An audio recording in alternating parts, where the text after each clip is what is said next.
It's the World Pokemon League, #1 draft league you could ever see. Getting stronger, yeah, I'm building up my own team. Gotta be the champion, the one you can't defeat. It's the World Pokemon League, #1 draft league you could ever see. Getting stronger, yeah, I'm building up my own team. Gotta be the champion, the one you gotta beat.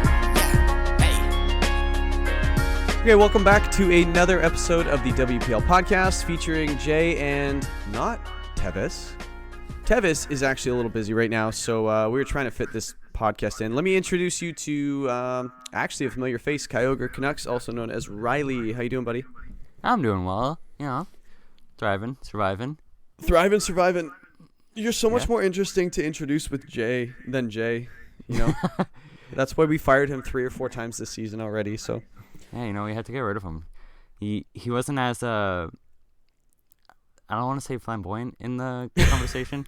he didn't have the sayings you had. He never said thrive and survive, and I'll say that. Yeah. But you got to spice it up a little. No, that is a busy man, that guy. He is I feel like as the season went on, he just got busier and busier and busier, and it was harder to get the podcast recorded, and we definitely appreciate for him doing putting in all the time that he did and all the prep work, and at the same time finishing 6-2 and making the playoffs as well, which was quite impressive as well. So Jay, thank you. Shout out to you for helping out for the entire season, except for the last one, the most important one. Yeah, come on, Jay. We've got a guest and more, actually, which we'll spoil at the end of the podcast. But okay, so let's just dive into it because first of all, I apologize to everybody because this took so long to get out. Usually we were doing weekly, once a week we were doing.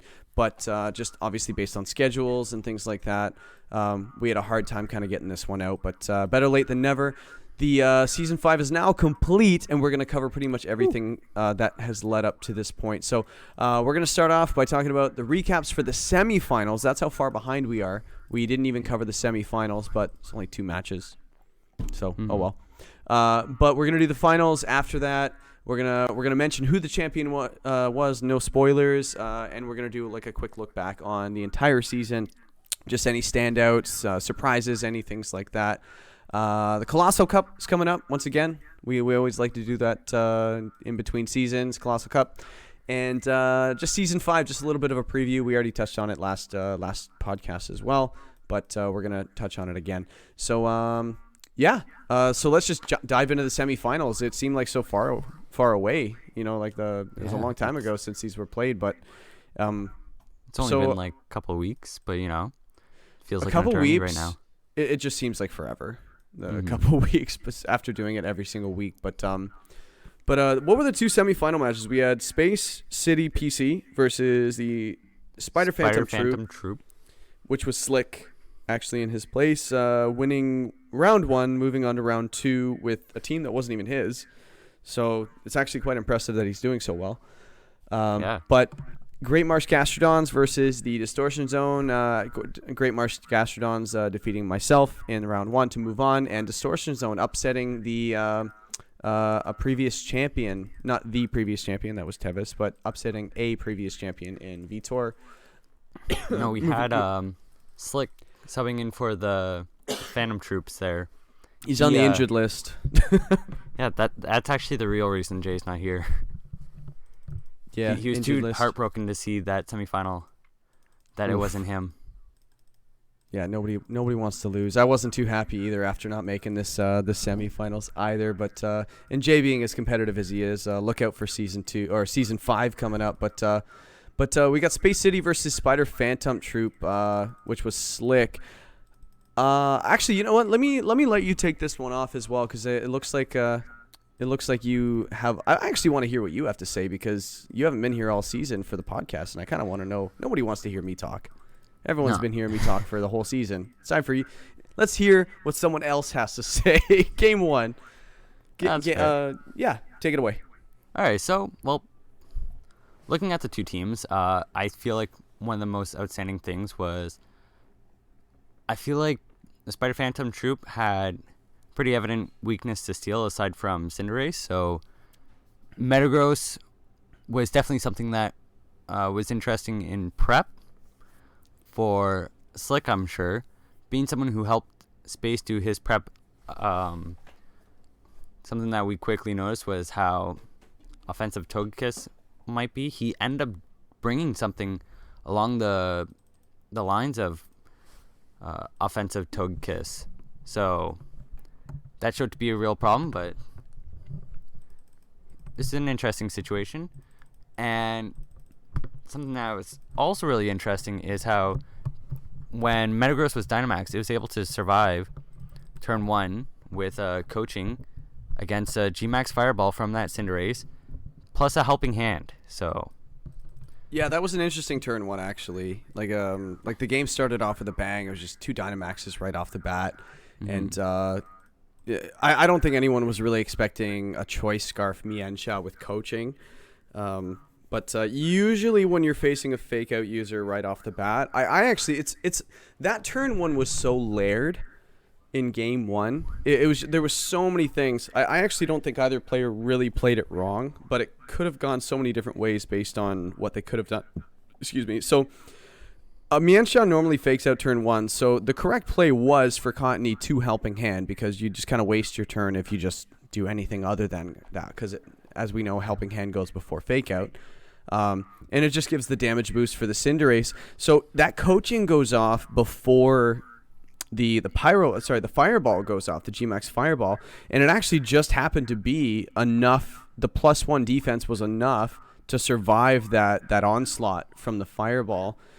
So that was one factor. If he didn't coach, then he gets KO'd. If the helping hand doesn't go off, he doesn't KO at all. But like, it's just, and then if he gets faked out, and there were just so many things that could have happened that turn. But I actually think neither player really did anything wrong that turn 1. But I just thought it was a really, really interesting turn 1 for that Cinderace, because I think that was the answer to Metagross in that situation. But what about after that? So like, what happened after that for turn 2? If I'm not mistaken, that first game ended up being pretty dominant in having Metagross just sort of go to town. Well, coaching, yeah. Yeah, I think it got a couple of coachings off. Yeah, well, which is actually afterwards, foreshadowing. It just switched out after coaching, and then Tailwind went off. Cinderace switched out. Yeah, that was the interesting one, because Cinderace switched out turn 2, and he had the speed advantage. I guess it's funny because like if the Mienshao wasn't faster than Cinderace, then obviously Cinderace would have gone first the next turn. It wouldn't have been a problem. But the fact that it did outspeed the Cinderace, you could tell it was scarfed right off the bat. Turn 1, coaching goes off. Wait a second, that outspeeds. It must be scarfed. So it coaches. Now it's locked into coaching. So the only thing it could do is coach. Your Cinderace outspeeds that Metagross. So in my opinion, I actually thought he could have just KO'd that Metagross just straight up. Like, even if he did coach again. Possibility I can think of is if it wasn't a boosting speed nature. Because if it's on boosting speed nature, then max speed Mienshao actually outspeeds it by about 2 points.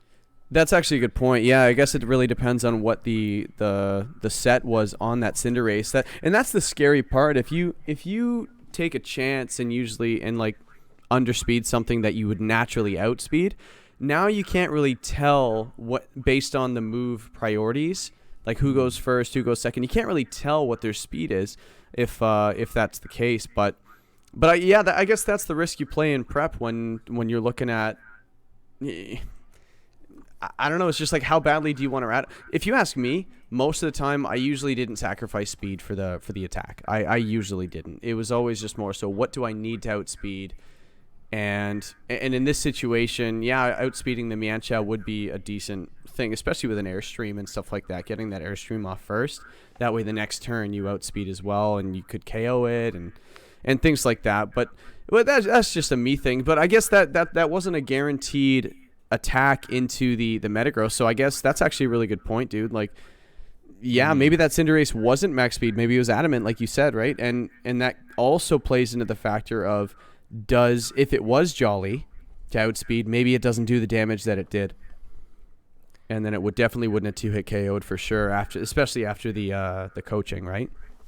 But I think an interesting little tidbit that might not be as relevant, but he might have ran a slightly slower Cinderace in thoughts of having it with Trick Room, because a lot of his team was Trick Room oriented with Pokemon like Lurantis, Oranguru, Alakazam, all generally slower Pokemon that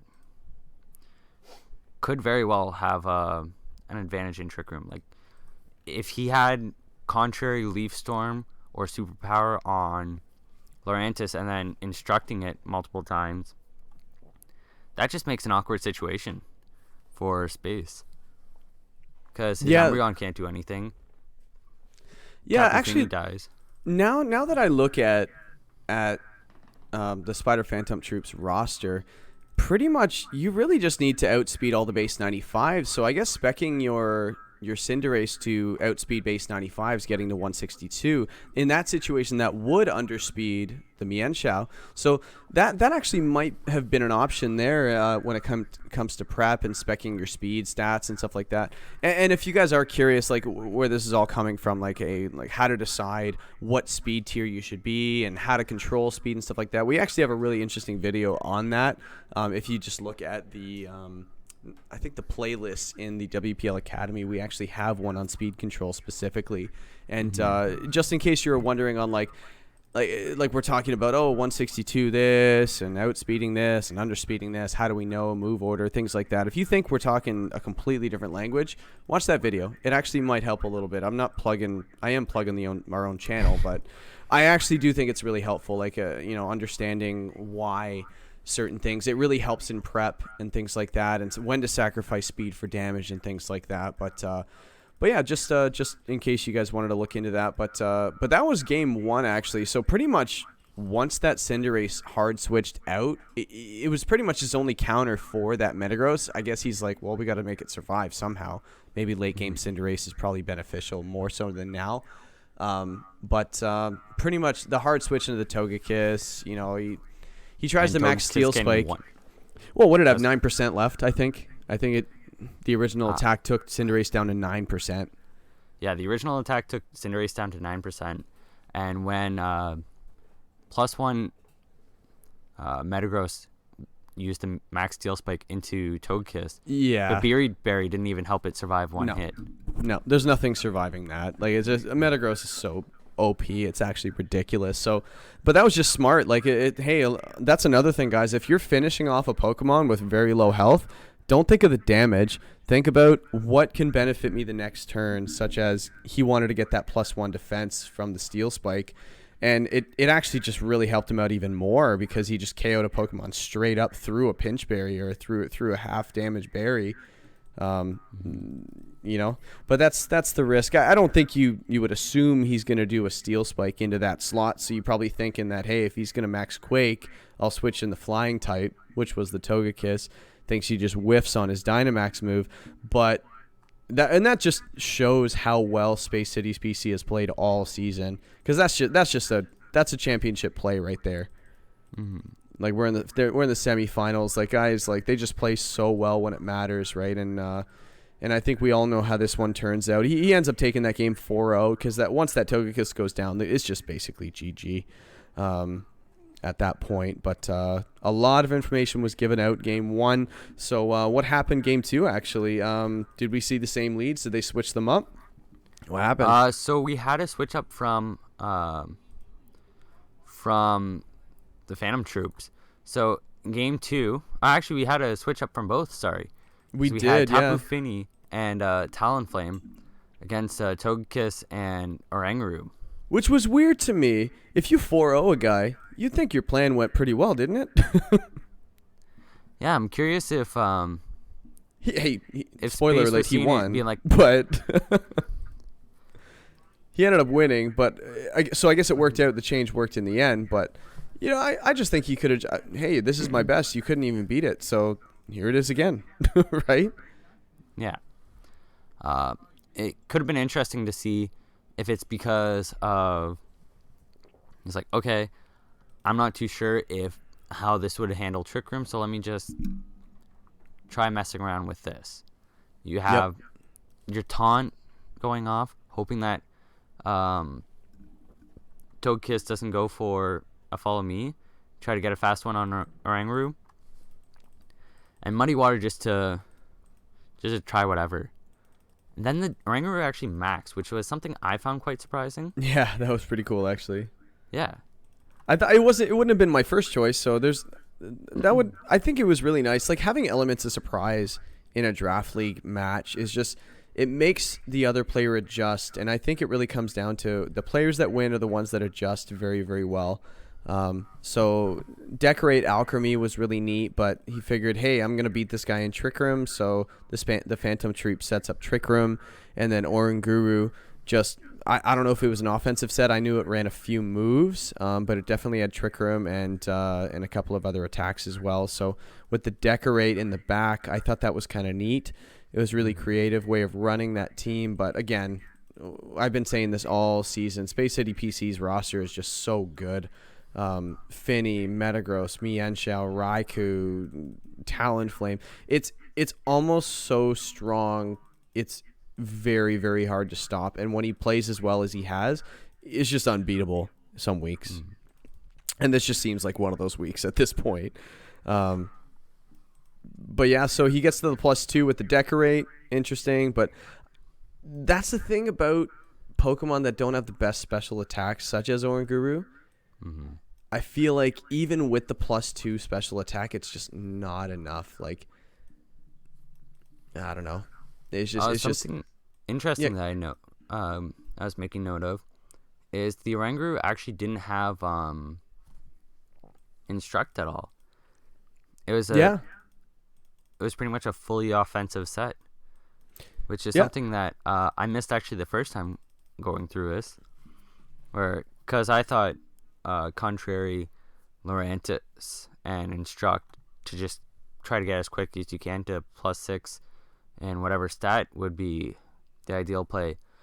But I'm assuming that both players probably looked at it in their prep and just didn't seem as strong, maybe as he thought, or he was looking at the Metagross and was like, well, how do I still deal with this thing?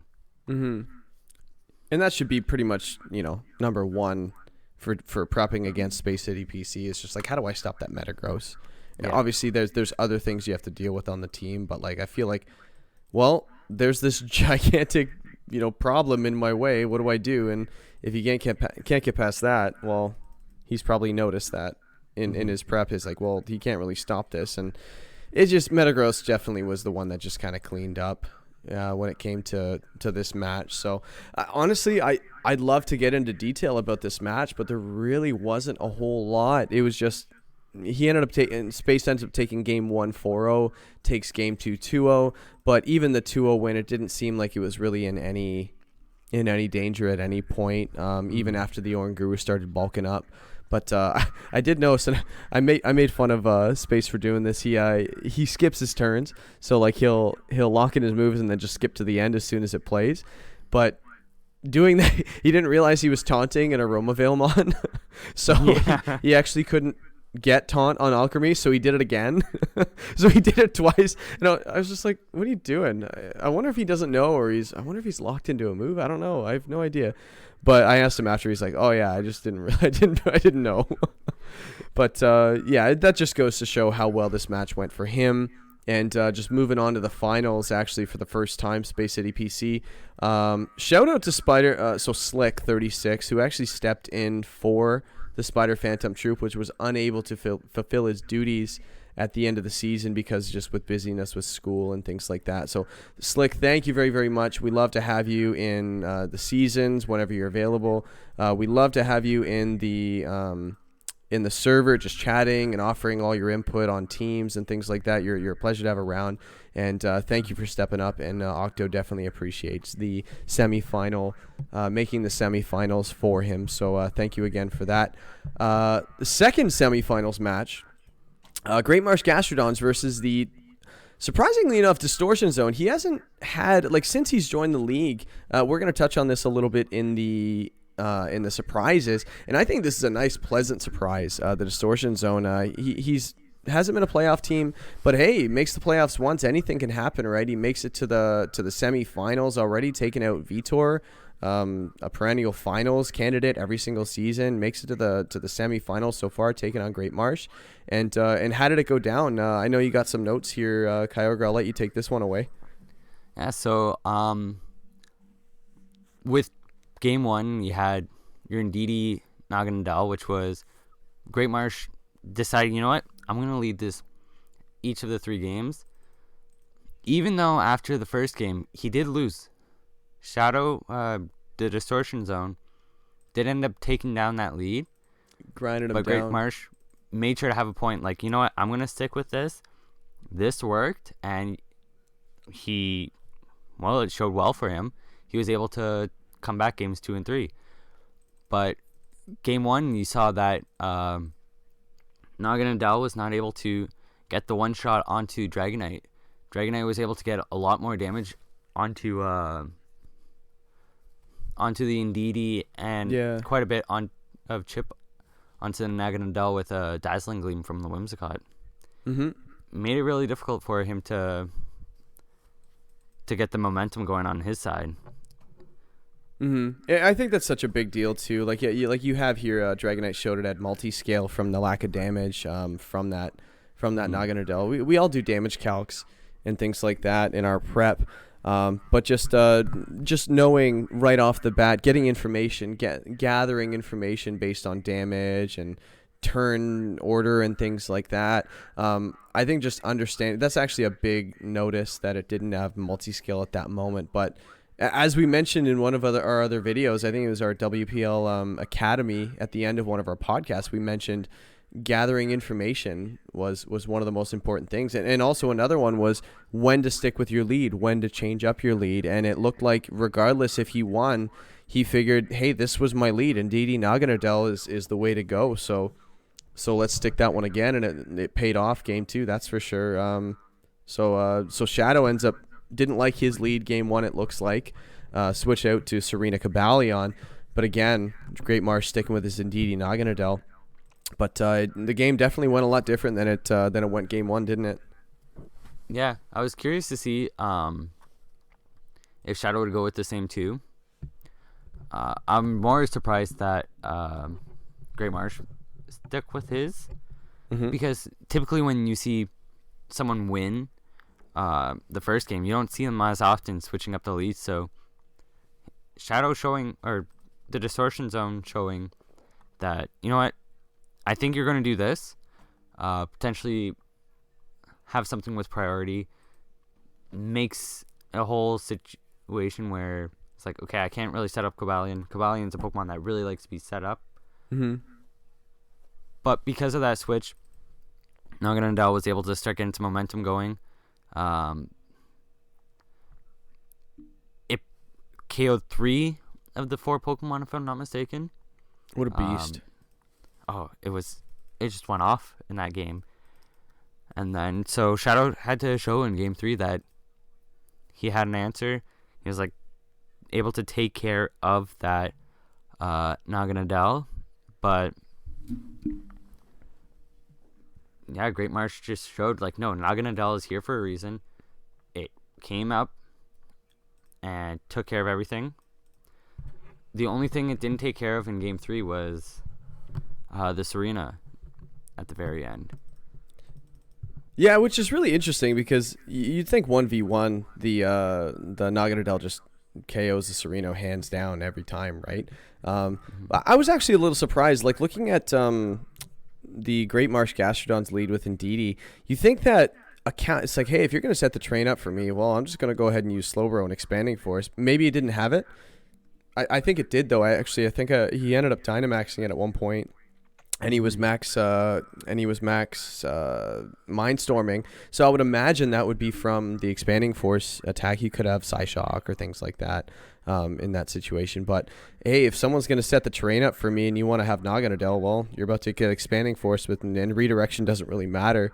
So that might have been an option as well. But I thought it was really neat in the best of 3. I noticed that Kabalion actually didn't even have the an offensive set that's usually run next to a beat up Whimsicott.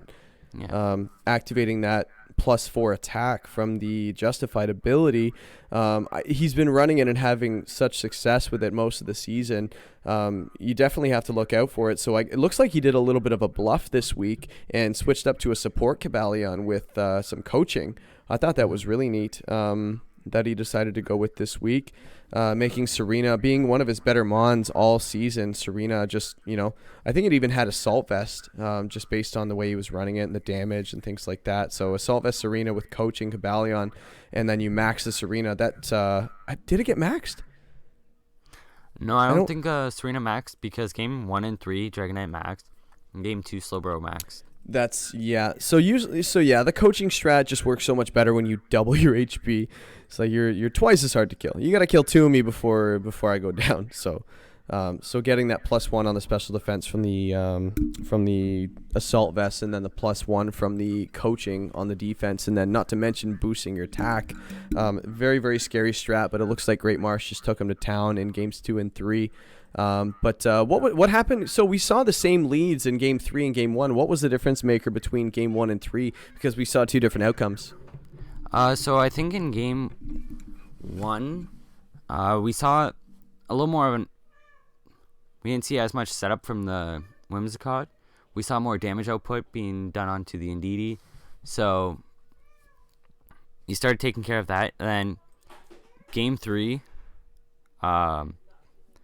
So, if I'm remembering correctly, turn 1 almost went identical, except Whimsicott went for Tailwind, and Indeedee still had more than half its HP. Mm-hmm. Then, in fear of getting KO'd, it looked like Shadow switched out of Whimsicott into Serena. Dragonite was already about half HP, as shown from the damage in game 1. So, I don't know if he had max guard or not, because as soon as Dragonite Dragonite attacked into the Indeedee, just shy of getting the KO because of the -1 from Max Wormwind. Serena came in, Dragonite went down, Serena's at -1, so it just became a really awkward situation for the Distortion Zone. Well, and I think that comes back to the speed and things like that. Like when I saw that Dragonite after getting the +1 speed, you would think that it would have outsped the Naganadel. That would be one thing I'd want to make sure after getting an Airstream off. Do I outspeed what I need to outspeed after a +1? And it looked like it didn't. I remember watching that one live going, oh, it doesn't outspeed. Oof. But in that situation, I guess, choosing the offense or the HP investment over the speed. Speed is so important. Like I think speed is literally the most important. Like we're talking about damage and killing the other Pokemon and surviving and things like that. Hey, if you have the speed advantage, all of those other things come into play in situations like these, right? And you, especially when you have 2 Pokemon that counter one another. Naganadel versus Dragonite. You talk about a 1v1 matchup. Well, this one beats this one because it's faster. Well, as soon as the speed changes, now what? Well, yeah, I guess now Dragonite beats Naganadel, right? And that's a huge deal, right? 134 attack Pokemon from, well, it did have the -1 attack, but I think that was actually after the Wormwind. But yeah, like that's an OHKO. Max Wormwind from Dragonite into Naganadel, it's fairly frail. Naganadel is definitely a Pokemon that benefits from its high special attack and majorly high speed. If you can get that speed advantage, whether or not it's from Tailwind or getting a +1 from the Airstream that he set up really nicely, I think that definitely goes a lot differently. I think the Indeedee at least goes down turn 2 instead of getting KO'd, right? And not to mention the Serena gets that -1 attack as well, which really, really sucked for Shadow. And I hate to say it, I think the match probably ended right about there. Yeah. But yeah, at that point, it was really difficult to get Naganadel out of the way. Yeah, you're not coming back from that at that point. Especially since Serena and Cobalion were the ones shown in the back. Cobalion only showed to have close combat. And yeah, didn't have Iron Head yet. And something that was actually pretty interesting, is Stellan had the Choppel, so it was able to survive. I think it was at 40% against Cobalion. Cobalion went for a close combat, and Stellan survived and said, okay, let me go ahead and pick up some more KOs. Oh, dude, and not to mention the double KO from Naganadel at +2. Mm-hmm. Yeah, that's the thing about these beast boost mons, man. It's just like once they start snowballing with their boosts, it's almost not fair. Like we see it all the time from Kartana, we see it from Naganadel, we see it. It's just once you start getting beast boosts, it's just GG. Like we see it with Celesteela and things like that. It finished the game at +3. The match was over. He's +3 Naganadel, whatever. Yeah, just casually hanging out. Just Naganadel just putting up KOs in the quarters and in the semis, and as this match ends, it goes on to the finals. He would have been silly not to carry it on into the final match as well. Which I actually don't know if he brought. We'll get into that one in a second, but this match actually ends. Shadow, great showing, against a very, very good player in Great Marsh, very, very good roster with the super sexy team with Spectrier and Naganadel and Ndidi and things like that. Just going with like the sexy picks, as we like to call them, like the legendaries and things like that. But no, I think Shadow had a fantastic season based on, he took a huge step this season. He's never made the playoffs, so not only does he make the playoffs, he makes it in the 7th seed, knocks out a perennial finals team in Vitor, who's actually representing us at the All-Star League coming up in about a month or so. But so a very, very good player knocking off a guy like that and then making the semifinals after having, not exactly successful seasons in previous seasons. So very, very good for him. Very proud of him.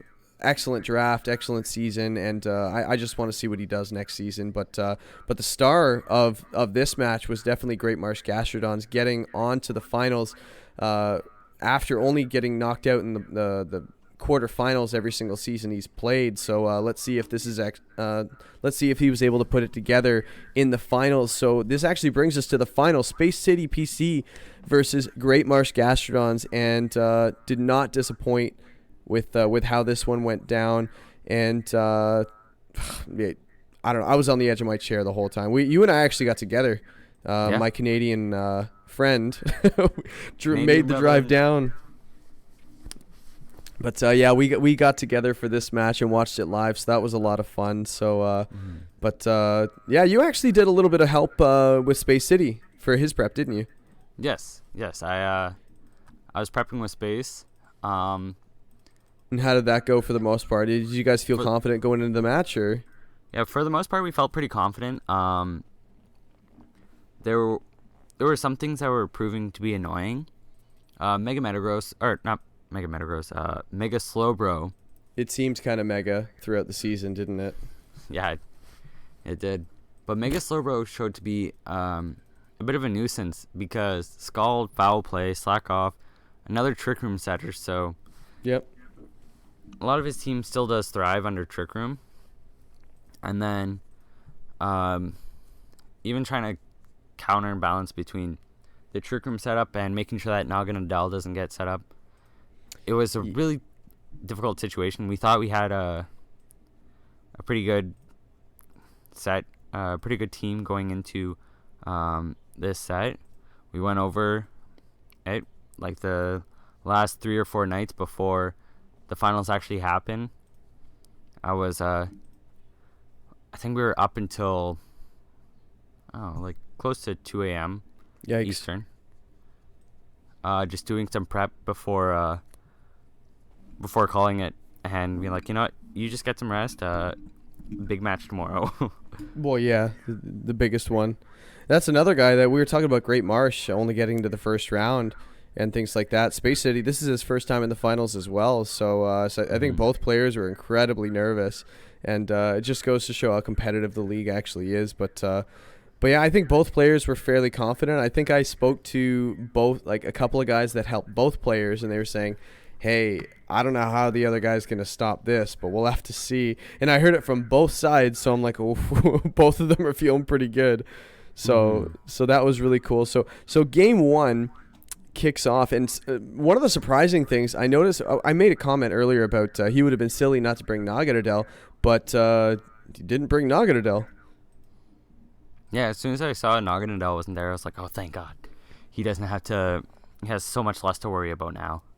Well, Naganadel, the quarterfinals, gets 8 kills in 2 games. And Naganadel in the semifinals gets 7 kills in 3 games. The thing is just a killing machine, but I guess it just didn't match up very well against the 12 on the roster of Space City. But so let's see. Let's break it down. How did it go? So we've got... Yeah, you go ahead. Go ahead. It's all you. Okay. So game 1 was pretty interesting with Tangrowth and Umbreon. Tangrowth was being ignored for game 1, and it was just like, okay, let me just do what I want to do. Forget your Indeedee. Let me knock off your Gourgeist. Sure, you got Trick Room up. Guess what? I'm slow. I'm going to keep Sleep Powdering and knocking off your items. Oh, so Sleep Powder was so annoying. And knockoff. It was just... Yeah, Sleep Powder's... It's funny because he hasn't used Tangrowth all season really. And Umbreon's just been his MVP for the most part, like unseen, MVP. Obviously, Metagross actually took away the MVP trophy at the end of the season. But, hey, let's get rid of this Umbreon because it's just basically the secondary MVP. And that's the thing. You start ignoring a Pokemon like Tangrowth. He's finding out all your items from the knockoff. He's putting everything to sleep. And it's just one of those wall leads, like the 2 Pokemon are just really hard to break. And, Great Marsh definitely had his hands full with that one. That's for sure. Oh yeah, yeah. The Tangrowth showed that it was really prominent, not even showing its full moveset. And on top of everything, it also had Rage Powders. So it's like, oh, you want to try to attack with something that's right not at the end. Yeah, he showed it at the end. But he was able to get the early KO with Umbreon just snarling and whatnot. Got the KO onto Gourgeist. Indeedee was really low. Conkeldurr had to come in, try to clean up from there. But even with it maxed, it was still showing some difficulties really taking care of even the Tangrowth. Because I think it only revealed Max Knuckle in that first game.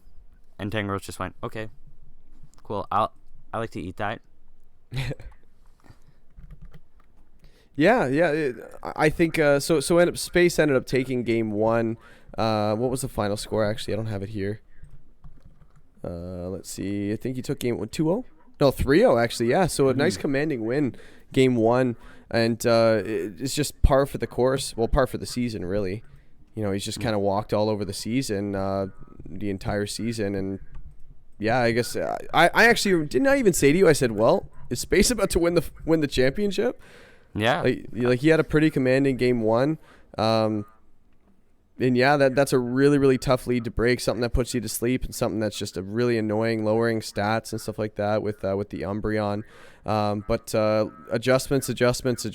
So we go on to game 2 and we see, was it the same leads? I don't think so. No, actually it was Indeedee Gourgeist. So I think even though like the game went the way it did, I think Metagross is always the main thing you have to deal with, and I think this team was definitely tailored to deal with that Metagross, like with the Spectrier and the Gourgeist and things like that. And Metagross doesn't exactly hit Conkeldurr super hard either, so you could definitely tell that was the one thing he was focused on, and he guessed right because Metagross was one of the main damage dealers on this team. But game 2, Gourgeist was definitely the answer. Like what was one of the notes we have here? Dynamaxing a Gourgeist. So turn 1 goes off, sets Trick Room every single game. Follow me, Trick Room. That's clearly the strategy was to win in Trick Room, right? Like he says, well, I've got him in Trick Room. If I get it set up, how am I going to do it? Well, redirection, Trick Room, here we go. And unfortunately, turn 2, I think it was turn 2. Was it turn 2 that he Dynamaxed the Gourgeist? I forget. Let me just look it really quick. What was it? Let me see. Turn 2. No, he Poltergeist. Ooh, Poltergeist Oh, okay. missed. Yikes. Yeah, Poltergeist kept missing. Yeah, that was. I don't think it mattered a whole lot in the end because the results. But yeah, turn 2, he figured, hey, I'm not really in any threat. I still got redirection on the field. I'm just gonna redirect this potential sleep powder and snarl and things like that. So whatever. But then the Indeedee goes down. He misses the Poltergeist, and now your Gourgeist is at 31% health, and you're like, that turn didn't go exactly the way I planned it. Well, what's my win condition? Well, still Gourgeist, and he just maxes it. YOLO. Very, very risky. I wouldn't say risky because it worked out in the end, but it's always a risk to Dynamax a Pokemon with low health because you Dynamax it, you got 3 turns. Well, you might only have 1 if you get KO'd in the end. But Gourgeist just kind of going off just the way it normally does. But I think the one thing that won this match/game for Great Marsh was coaching on Conkeldurr. He ran an offensive set. He played it offensively in game 1, almost disguising it in a sense. Would you say? Like, it's almost like he was playing it off like, hey, this is my Conkeldurr set. It's going to do some damage. Yep. And then game 2, it comes out, just starts coaching. You're like, what? That's not what you're supposed to do. But really, really smart of Great Marsh to just understand that Rage Powder doesn't affect coaching, goes right around it, goes right on the Pokemon he designs, and it just starts beefing it up. But there was before the podcast started, actually, before you and I started recording, we caught something. This crit in game 3 on that Umbreon, not many things can KO an Umbreon from full health. But this Gourgeist gets the +1 from the coaching, as we were just talking about. Yeah. And in game the 2, crit. yes. Yeah, in game 2, the crit happens. And, man, 31% health, I think a foul play KOs that thing. If it survives. So, I was doing the calcs knowing the spread that he was running. And it was... That crit might have potentially changed the outcome depending on what Space decided to go for. Yeah, really. Because he was up 4-0 at this point. Like, he's like 4-3 at this point. The Indeedee's already down. You've got your Maxmon at 31% health. If he survives, say, even 1% health, that Umbreon goes, KOs that Gourgeist. Now it's 4v2. At this point, you're like, now what? I think Space takes this home easily if that crit doesn't happen based on how the match goes. But, hey, 1 in 16, right? Yeah. That's really what it comes down to. But I think once that coaching goes off and the Umbreon goes down, the rest is just complete history. Because he just coaches again. Oko's the Metagross that comes in the back. Nothing he can do. You're just sitting there. You got redirection right there, but unfortunately, versus a grass type, just goes right around it. And from my understanding, that Metagross was AV? Yes, the Metagross was AV. And even the knockoffs from Tangrowth into Gourgeist, they were doing less and less because of the defense boosts. And that's why coaching is such a good strategy too, right? It's just, Tangrowth was such a pain in the butt, but when it comes down to damage output, especially after coaching, it's just not going to do enough damage, even at super effective damage. And just as we know, the knockoff does 1.5 increase to its power if it knocks off the item. So the life orb's already gone.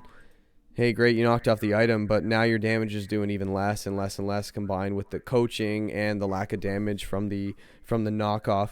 So I think pretty much at that point, that crit on that Umbreon was basically a GG at that point, nice and early. So unfortunate, but at the same time, hey, crits are part of the game, and that's why we do a best of 3. We can't let one crit decide a matchup, right? So what happened game 3? So Space ends up taking that one down, actually. 1-0. So Great Marsh even made it. Space won game 1. Yeah, Great Marsh. Sorry, what did I say? Did I say Space? Yeah, you said Space took it 1-0. The championship! It's over! Space wins game 2, going on to game 3. What? Why are you guys doing the game 3? No, Great Marsh. So Space actually made it close, brings it back to game 1, 1-0 to lose 1-0. But again, I think it's so hard to come back from something like that. But game 3, how did that one go? Just looking down here. So it was the only game that we saw a change in the leads, and it came from Space. Mm-hmm. So he didn't lead with his Tangrowth. He actually led with his Raikou. Which was a And really it seems cool like- lead as well. Double So- snarl? Yeah, he went for the double snarl. I'm sure it was to hope that enough damage went off against the Gourgeist where another snarl would pick up the KO the next turn.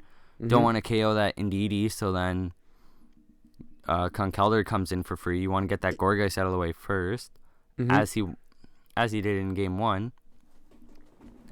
But unfortunately, after the Trick Room got up, Yeah, it's so Great hard Marsh to just stop like, it. you know what? I'm not gonna leave Indeedee in here. Let me hard switch into Conkeldurr.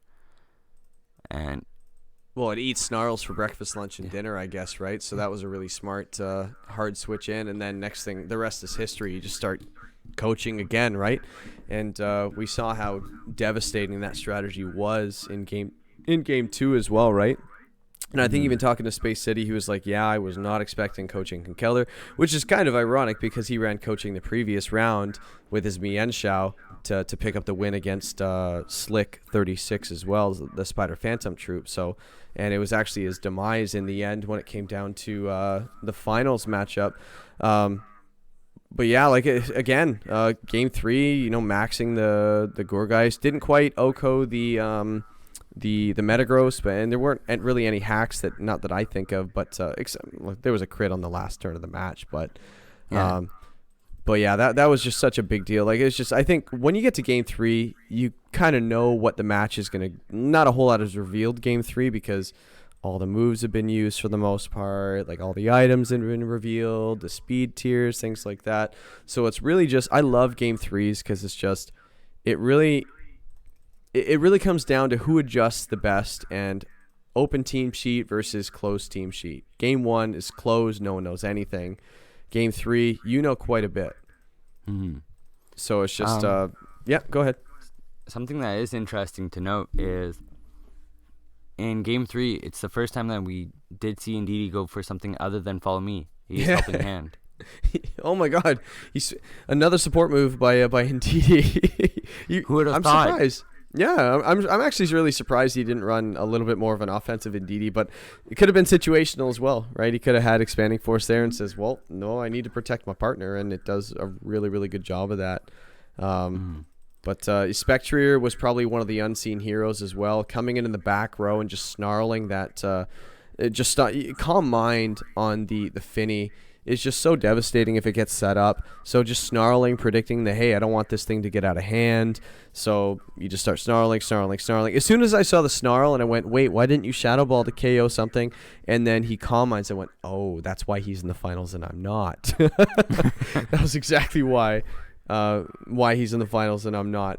But so Space ends up falling game 3. Great Marsh ends up winning game 2-0 in game 3 and winning the championship. We don't really have celebratory music. Future J, can you throw anything in there when you're editing? Like da da da da da or something like that. Some horns, that'd be pretty cool. No, we'll just get Gen 3 trumpets playing. Actually, you know what you can do? Everybody listening, Kyogre listeners, hey! We got our champion in game 3. Not game 3. Yeah, game 3, season 4. I don't even know what I'm saying anymore. Season 4. I've been planning for season 5, guys. I'm sorry. Just with everything just too going excited. on. I'm so excited. No, but Great Marsh, I think either player could have come out on top in this, and I think either player would have said, yeah, you deserve to win. Right? I think both players had such incredible seasons. Space City didn't seem to be down in any week. I only think he went to a game 3 this time. I think, looking back. I don't think he went to it. He lost 0-2 against Alligators. Yeah, he lost 0-2, but he still never went to a game 3. So every game he won, I think it was 2-0, and the game he lost was 2-0. And in the finals, he makes it to a game 3.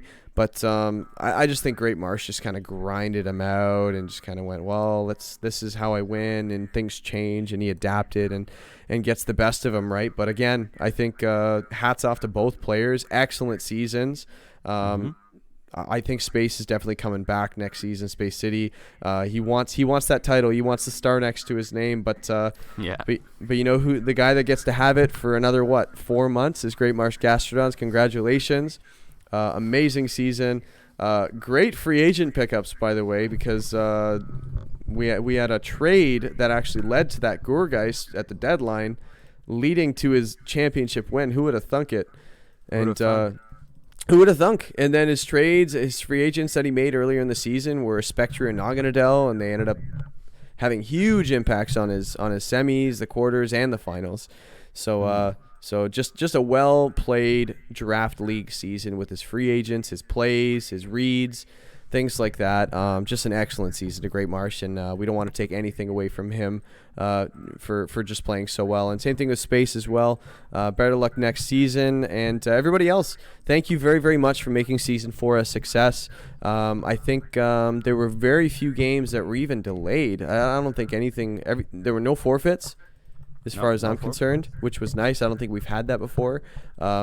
Everybody's taking the season very seriously and making my life a lot easier and easier. So I just want to say thank you to every team that's part of it, every team listening. And if you're not listening, I guess I'm not saying thank you because you can't hear me. We're not saying anything to them then. They don't have to do anything. They're not even listening, right? You know? They don't know what we're saying. They don't know. We could say anything. We could say, you know, we could say the earth is flat and all that stuff, and they don't know, right? Yeah, they don't know the truth. they don't know we're round earthers. They have no idea. Yeah. You know? Yeah. So moving on, putting to bed the Season 4. But actually, before we do that, I want to move on to just kind of a little bit of a recap. And we didn't really plan for a ton of this. We got a couple notes here for like things we want to look back at, but was there a specific match that you remember from this season, whether or not it's week 1 or the playoffs or end of the season, or is there anything that really stood out that you remember? I'm trying. I remember there was an Octo match. I think it was Octo versus LA. It was nice and early in the season. I remember everybody was on the edge of their chairs. We saw like Belly Drum on the Magmortar. We saw like Oranguru with what's it called? I think Darmanitan was earthquaking and he was instructing with Symbiosis not getting hit by the earthquake and things like that. It was just a very well played, a very edge of your seat match. That was one for me.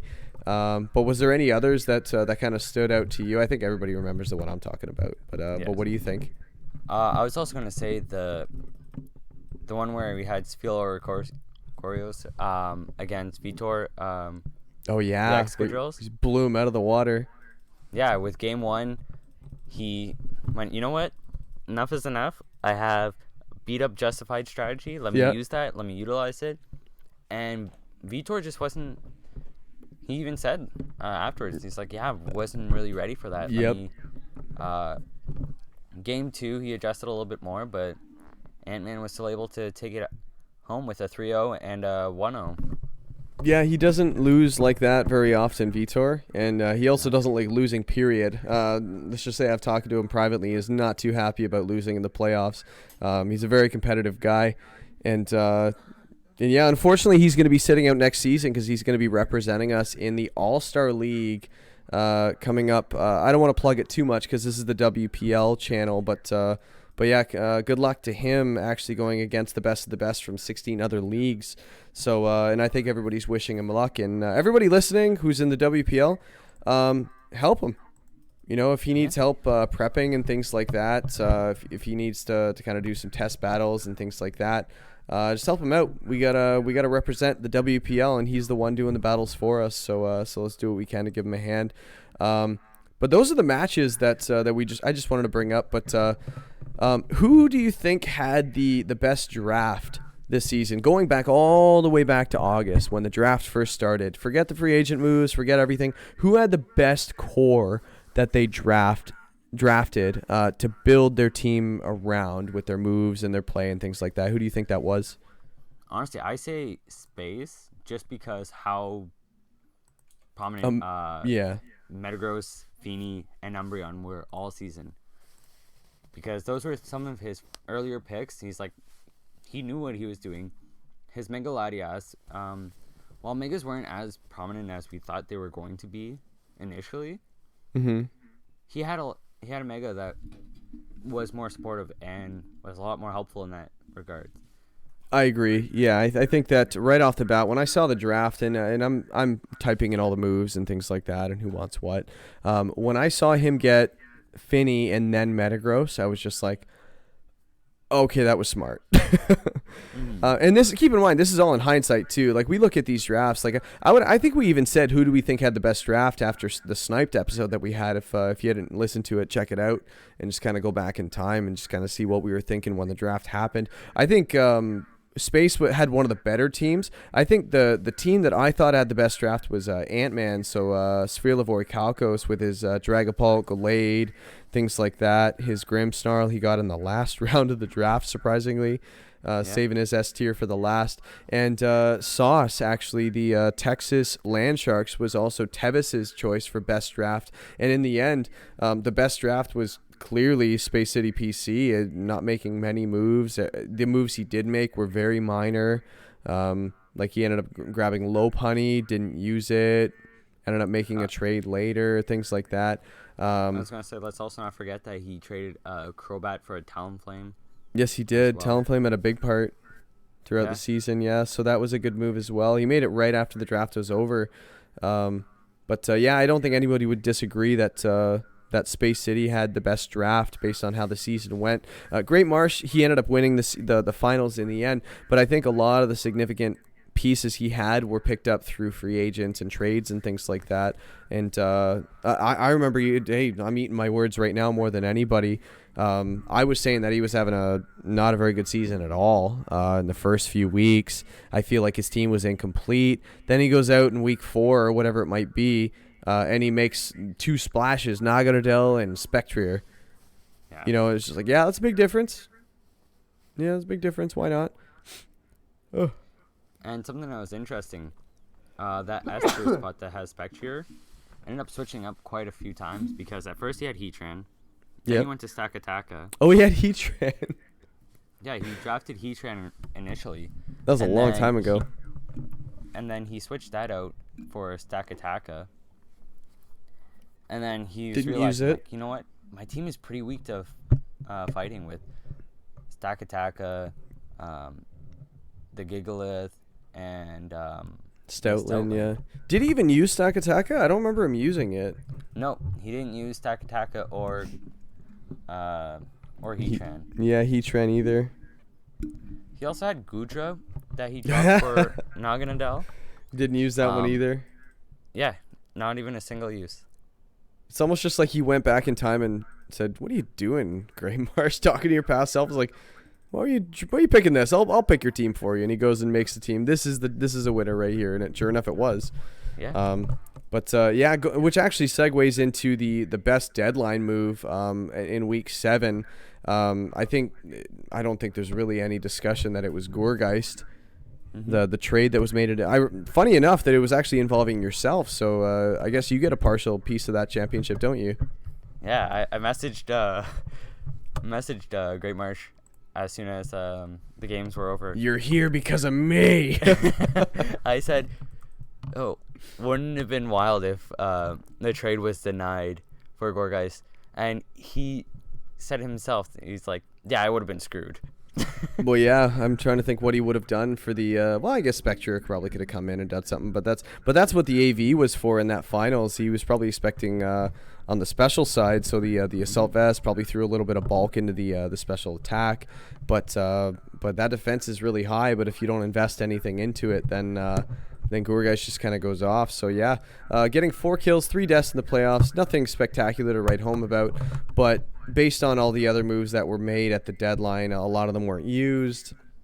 A lot of them didn't do great, things like that. So I think Gourgeist just kind of stands out as the one thing that, not to mention, it stood out in the finals, like the largest platform you can have when it comes to the season. So Gourgeist, wouldn't say it was the playoff MVP, but it definitely was the best pickup at the deadline. What were the biggest surprises this season you found? Obviously, they're a little bit of the status quo. Things just kind of go the way they're supposed to and things like that. Like, oh, this Pokemon did well, got a bunch of kills. This Pokemon didn't, kind of supported. Like Umbreon getting as many support moves as it did was no surprise at all.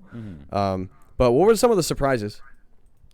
So I want to start off with more Pico.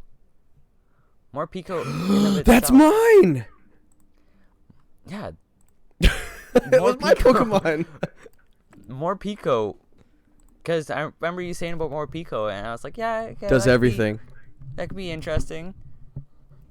But that thing never lost. It had an 8-0 game win to game losses. Yeah, it did.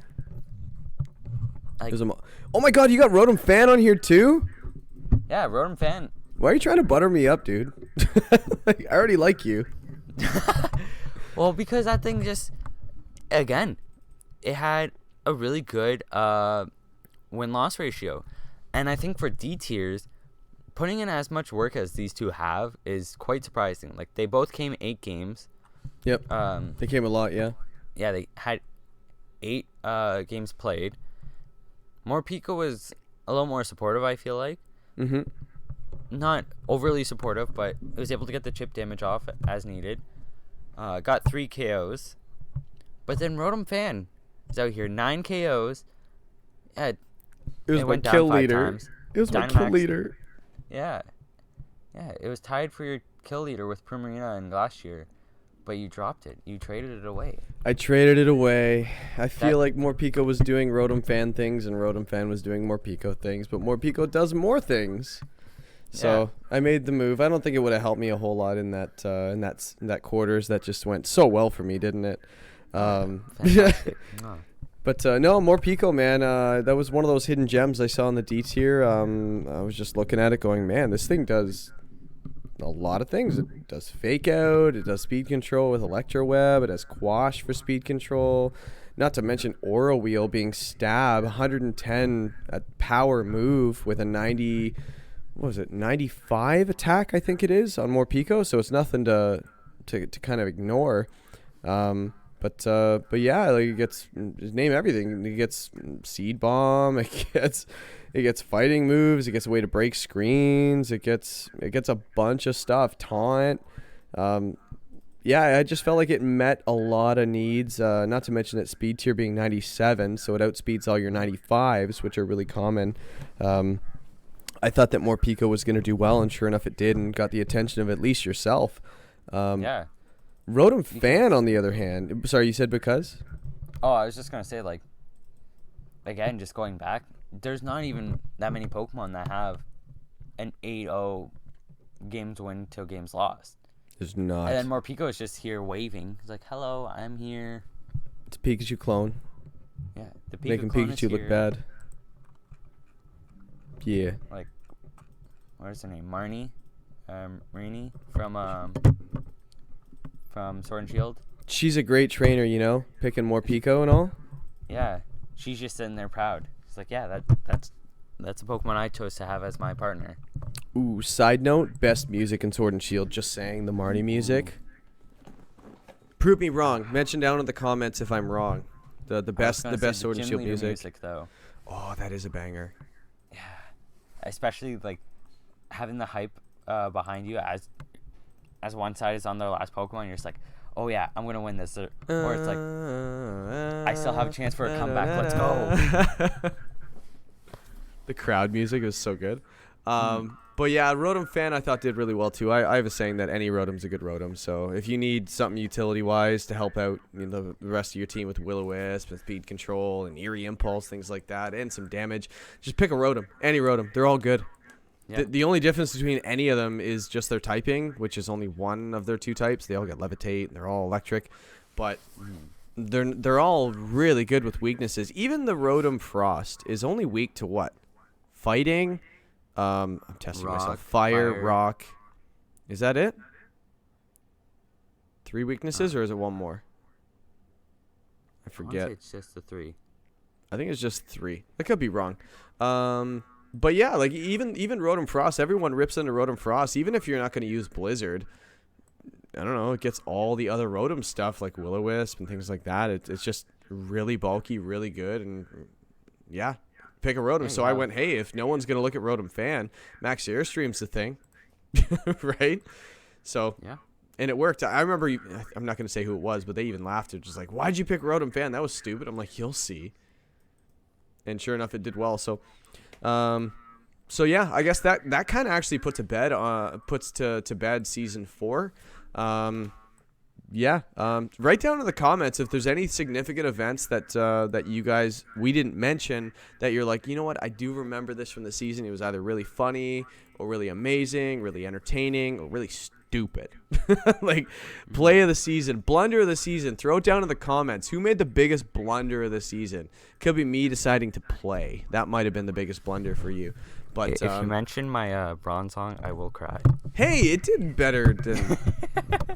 All right. It did all right.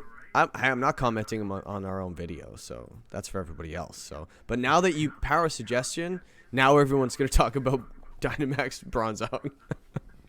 Yeah. So it's your fault. It's your fault. It is my fault. But yeah. So let's talk about season 5 actually coming up. Actually, wait, before season 5, let's talk about Colossal Cup. So, Colossal Cup. So, today's actually the deadline for. I don't think anyone's gonna hear this video before the end. I mentioned to everybody that the deadline for submitting, hey, I'm playing, I'm not playing, whatever it is, today. So. We got 10 teams going into the Colossal Cup right now, on the lower end of participation, but everybody plays each other once, submits their scores, sends it to me, closed team sheet, so no one knows not even myself. We're doing same as season 5, the format coming up. So series 9 rules with no Dynamax. So that's no restricteds, any Pokemon they can get in Sword and Shield, any move, things like that. But no Dynamax. So we're going to see a lot of things coming up, like, Inner Focus is going to be big, spread moves are going to be big, Intimidates are going to be big. Wide Guard is going to be big. Wide Guard. Pretty much Quick everything that Guard. you saw in Series 10 with no Dynamax, with the restricted. Pretty much anything you see there, you're going to see here. But the offensive threats, I think that's what you're really going to see a difference in. Sheer Force is going to be big. Things like that. So I'm curious to kind of see what everybody decides to use. And this is a nice little intro into Season 5. Gets everyone used to the format. Gets everyone seeing what works, what doesn't work, trying out a strategy you're considering, trying out strategies you're not, because you don't want to give away strategies. So we'll have to see how that goes. So good luck to everybody. You get that little bit of a notification or the role we make as the winner of the tournament, and just bragging rights. Vitor's won the first 2 Colossal Cups, and he's not playing Colossal Cup 3. So, hey, the trophy's open. Trophy's open. Whoever wants it, go get it. Run for it. Actually, you're playing, aren't you? Yes, I am. I am not, because I'm running it. But, so what's your team moves and EV spreads? So right now I'm planning on. Don't share it. Don't share it. Yeah. You don't want to share it. No, good luck to everybody. So yeah, Colossal Cup starting this week, which actually starts. Let me open my calendar here. The 20. Actually, it's Friday, so the deadline's tomorrow. Hey, everybody, if you're hearing this video, the deadline is tomorrow. I keep thinking it's Saturday, but it is Friday today at the time of recording. Send me if you are playing. There is still time. Not a lot, but there's a little bit of time. Send me as soon as you hear this. Say, Jay, I want to play. I forgot to tell you, whatever it might be, and I'll get you in for the tournament, and should be a lot of fun. Gets us ready for the season. Okay, so that brings us to season 5. Man, this is the last podcast, man, of season 4. This is the last segment we have. I don't even know what to. I don't even know how to deal with this right now. Season 5 is coming up, guys. So, by the way, if everybody is... So, who's playing next season? So, we've got... Actually, let me just name the teams. Why not? Just give me a second, guys. Kyogre, fill in the dead space. Sing a song. Well, while you're getting the teams, I'm just going to bring up the important dates. Yes, So- you should do that. While I So look the up draft this lottery information. video is going to be posted as of November 27th. So Yep. as in years past, we'll probably have a stream in VC to go over, discuss. Yes, we will. That's a lot of fun, actually. see how many people get pissed off about Where they're drafting. oh, what do you mean I'm drafting 12th, or what do you mean I'm drafting 7th? And accuse me of rigging it, of course. That's just standard, right? Well, yeah, of course, you always rig it. Well, I have to give myself the best draft position so I don't win in the playoffs, right? Of course. Yeah. And then the official, the draft itself is on December 11th. Yep. Live draft again. Yep. Everybody makes it so much fun, so we're going to do that. Yeah, it's fun to have in everyone in voice chat just messing around, talking. Which is actually a good segue, actually. That's actually a really good segue to the draft itself. So we're actually doing the draft on draft-league.nl. I've sent everybody links already to message a guy named Automathic, who actually created the website. Everybody's kind of seen the website and, a lot of the pro leagues that are on there, like the WBE, things like that.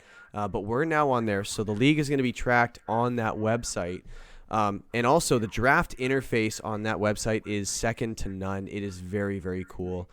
We've done a very analog type draft where everybody messages me their picks. I type them in. We've got an interface here, a spreadsheet that you can follow along with, and it shows base stats. It's child's play. Child's play compared to this. This is going to be a lot of fun. So how do we get set up on that? So if you have not done so already, we actually need you to message Automathic. Actually, you know what? Let's do it like this. If you're unsure, send me a private message. If you're playing next season, which the teams are as follows: Cascade Illusions, Distortion Zone, Dripped Out Dragapults, Dublin Delmise, Feisty Phalanx, Fleetwood Magmars, Great Marsh Gastrodons, Kyogre Canucks, Los Angeles Linoons, Sapphire Salamence, Seattle Sigilifts, Space City PC, Sub-Zero Glaceon, Tampa Bay Absol, Texas Landsharks, and Witchy Sableye. If there's a couple names on that list you don't recognize, say hi in the chat, get to know them. You're going to be playing against them, and we're going to be having a lot of fun this season. But if your name has been mentioned or your team has been mentioned, you're playing. If it hasn't been mentioned, but you didn't let me know you were playing. Yeah. That's probably a lot to do with that one. But these are the 16 teams that will be in Season 5. If you do not have access to the draftleague.nl website with your team, please reach out to me. Don't reach out to him just yet. I can set you up with him. Unfortunately, you cannot go and make yourself an account. The way he has it set up is just like that. But yeah, you'll have to message him, upload your logo, things like that. And I'll probably end up doing another video on the channel for just how to run the website. I have to learn myself. I've never used it before. But once I figure it out, I'll show you guys. It's really, really neat. Track stats, schedules, teams, free agent moves, things like that. You post your stats. It's going to be a lot of fun. And that's why everybody uses it, because it's so great. So that actually brings us to, so what are the tiers for this season? Format and the tiers, we could probably just get into the format. The tiers are just on the website. That's another reason you want to get on that website, is because it shows a very, very cool list of the S tier, A tier, B tier, C tier, D tier, and whatever's not showing is D tier as well. Format, no Dynamax, but Series 9 rules. Check out Cerebi for those rules as well, and you'll be able to see exactly how it goes. Yeah, there's really not a whole lot. There's no Dynamax, no Restricteds, no Megas. Very vanilla, except for the fact that we're not Dynamaxing this season. So when it comes down to, if you guys want to use showdown.com and just select Series 9 and just don't Dynamax, or Series 11 don't Dynamax, however you want to do it, I don't really care. Just don't break the rules by Dynamaxing. Or you guys can use that sports.psim website that we were using last season. I believe there is a rule set for Series 10, which will not allow you to Dynamax at all. It just makes it so you bring in the Pokemon and just play. You don't have to worry about it. Also, something that just make sure we have all the dates said. Mm-hmm. The official start of Season 5 is January 3rd. Yeah. Just so that no one can say, oh, well, you guys didn't say when the season actually starts, blah, blah, blah. People would say that, too. Yeah. So that's why I wanted to make sure that was covered. I'm glad you did that. There is a big gap between the draft and the start of the season. December 11th to January 3rd. That's like almost 4 full weeks, almost. But the reason we did that is we didn't want to overload you guys during Christmas. Christmas time can be crazy for some people. Sometimes it's not. But rather than have some people forced to play games during Christmas time, things like that, I figured we'd just delay it to the new year. So we're going to have the draft done on the 11th. I wanted to do it the following week on the 18th, but Christmas is only just, a week away at that point, and guys might be busy and things like that. So I kind of wanted to keep it away from that. So the 11th, December 11th is the draft. What time did I put it at? We didn't put the time here. We got to get the time. Announcements. I've got the time right here. The time I actually set for the draft is 1 p.m. And I believe the reason I set that... Eastern time, yes, very, very important because we have guys in all over the world and girls now. We have our first lady that's actually part of us. So everyone be on their best behavior unless she's worse than you guys. And then yeah, when it comes down to like the content, and I'll just leave it at that. Our content's sometimes questionable, but so yeah, make her feel at home. All the new people, make them feel at home. We actually have quite a few members bleeding over from the MGU server that we have from other leagues wanted to check us out. But we have five new members this season that are playing. I think and it's we have two. I think we have 2 members that are new to draft leagues in general. Yeah, I believe that Witchy Sableye hasn't played in a draft league before. Neither has Feisty Phalanx, and I believe neither has the I know. I think no, bars. Feisty Phalanx, haven't they played? I think it was she's just the run Magmars. draft leagues, I believe.